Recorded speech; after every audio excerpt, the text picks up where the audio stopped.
We've targeted a 90-minute dispersal after a game. There's nothing particularly scientific in that. It's something that we always aspired to with the old stadium, and we can now, with the larger stadium, as I say, deal with about 57,000 passengers per hour through the railway stations. And if there is a delay, with all things being equal, it's normally around vehicular traffic that we do have.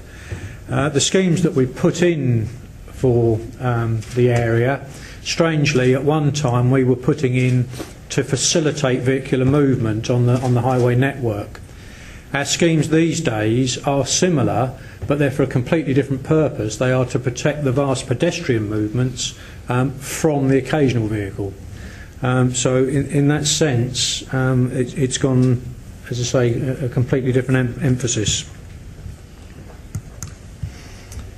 Only very quickly a slide just showing you the Wembley High Road, which is not particularly interesting in itself, but one of the things that we found very useful and I thought was worth mentioning was that before we looked at improving the capacity of stations, we wanted to know that the crowds could safely get there using, in this particular case, our high road route.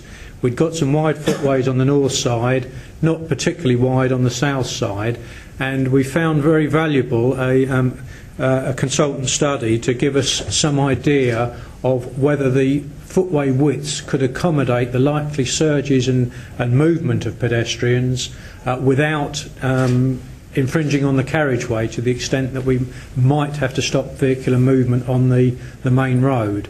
Their study showed that that wasn't going to be the case, and our 3 seasons of operation to date have shown that to be true. So that gave us some comfort and was a very useful study. So I do commend that. Very, very briefly, traffic that's coming in by road comes to us from all directions and is going to meet the M25 at some position. Wembley is signed by virtue of the brown signage that you may be familiar with, showing the Wembley Arch, and wherever you meet the M25, Wembley is now signed for traffic then to make its way through to the M40 right over in the west and come to us from that direction.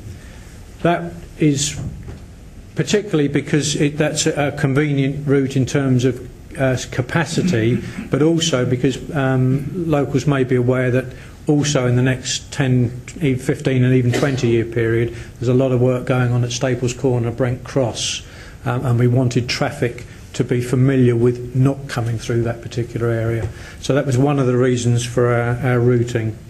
And then the rest of the roads coming down to our own borough roads there, the latter part of it forms part of the Olympic route network.